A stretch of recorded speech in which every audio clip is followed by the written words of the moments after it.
Hello, welcome back to the Time Between Times. I want to thank you all for listening and watching to my ghost stories over the last month. But now that Calan Gaeaf Halloween has passed us by, let us move on and return to the traditional tales from Wales. And today, I have a beauty for you. One of the great tales, one of the oldest tales, one of the most exciting tales. But we'll get to that in a moment. Let us go back. Let us sit back. Let us relax. Or let us pretend that we are in the time between times. The time when it is neither night nor day, but the sun has gone and the sky is grey. The time when the veil between our world and the fairy world is at its thinnest. Let us relax. Let us leave behind the modern world. Let us sit back and just listen and watch this tale as it was once told by the storytellers of old. This is the tale of the Afanc. Many, many years ago, in a place in the north of Wales, there was a lake called Llyn Conwy.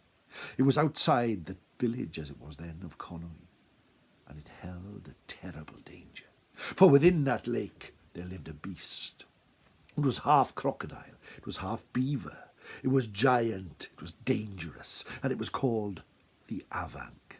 It was so large that when it dived under the water, it would cause floods that would flood houses and fields and farms for miles around. It would eat anything it possibly could, animals, crops, and humans. And on this night, many, many years ago, when the sun had fallen below the horizon and the Afanc was known to emerge from the murky depths of the water, all the people of Conwy gathered around the Llyn, waiting for the beast. They waited and they waited, and as the moon shone in the sky, its head emerged slowly from the water, and the ripples crept across the lake. The people jumped up, grabbed their spears and their bows, and started to throw them into the lake, and it caused so much splashing and swishing and washing in the water that it felt like it was raining. But none of those weapons were strong enough to pierce the iron skin of the Afanc. It felt like it could feel nothing. And it did nothing but anger the beast. And the beast rose out of the lake and caused a huge splash, which flooded 2 nearby farms. The people did not know what to do. They could not go on like this. Their farms, their town, their people were living in a state of constant anxiety. So they went up into the hills where there lived a hero. His name was Hugh Gadarn. He was a blacksmith. And Hugh Gadarn had known to have fought in many wars. Hugh Gadarn was the biggest and the strongest man in all of North Wales at the time. So they said to Hugh, "Help us, Hugh. The Afanc is causing all these problems. The Afanc is flooding our town, flooding our farms. We do not know what to do." Hugh had a plan. "Take the fairest maid in the village. Let her sit at the side of the lake, and let her sing the sweetest song she knows. The Afanc will come to her. It will rise out of the water, and it will place its head upon her lap. When it does so, I have 2 of the biggest oxen Wales has ever seen. I will make the strongest chains that Wales had ever seen, and I will wrap them round the Afanc, and then we and the oxen will pull it far from your village, to a lake in the middle of nowhere, where the sun only shines for an hour a day, and there we shall leave it, safe, far away, where it would bother you no more." The villagers agreed to Hugh's plan, so the next day, at the time between times, they hid in the forest surrounding the lake, their weapons ready.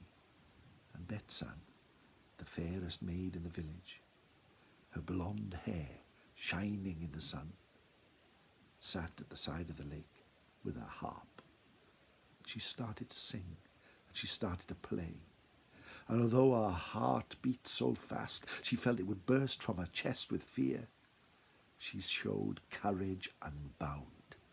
She carried on singing. The Afanc lifted its head above the water, first its eyes, then its long snout, then its razor-sharp teeth, and it glided through the water till it reached the side where Betsan sang on the banks of the lake.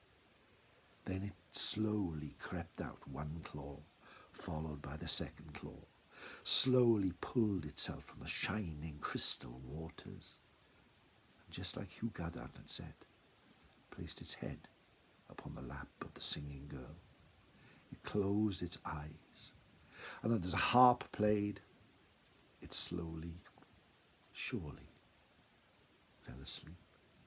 Hugh Gadarn emerged from the trees, carrying the chains which were wrapped around the oxen, and wrapped them around the body of the Afanc. And just as he finally locked them shut, the beast awoke in its eyes and opened its mouth and roared a roar that echoed through the valleys. Hugh called, "Pull!" and the oxen started to pull. The people of the village started to pull, and Betsan jumped aside. The Afanc strained to get back in the lake, but all the people and the oxen and Hugh Gadarn pulled and heaved with all their might, and slowly but surely dragged the Afanc from the lake out onto the shore where it was powerless. They pulled and pulled and pulled, and the beast was pulled through the forest, through the mountains, through the lakes, through the hills. One of the oxen pulled so hard and strained so strongly that its eye burst from its socket, and it rolled down the hill, and the water formed a new lake, which is now called Llagad y Buwch, Llyn Llagad y Buwch, the lake of the oxen's eye. Finally, straining and striving all the way into the shadows of the Mount Snowdon, the largest mountain in all of Wales, Hugh Gadarn and the people of Conwy pulled the Afanc into another lake called Llyn Ffynnon Las. They released it from its chains, and it swam off into the centre of the lake. They were never troubled by it again, and Hugh Gadarn married the brave maiden Betsan and lived happily ever after. But to this day, it is still said that if you go to Llyn Ffynnon Bach, and you're lucky enough to sit on the shore at the time between times, the time when it is neither night nor day, but the sun has gone and the sky is grey, you may see the Afanc emerge from the waters, swish and swirl around before disappearing into the depths once more. And that, my friend, is the tale of the Afanc. I hope you enjoyed it. The time between times is over. The time for stories have finished. Enjoy the rest of your week. Stay safe. And thank you for joining me here for the tale of the Afanc. Nosta.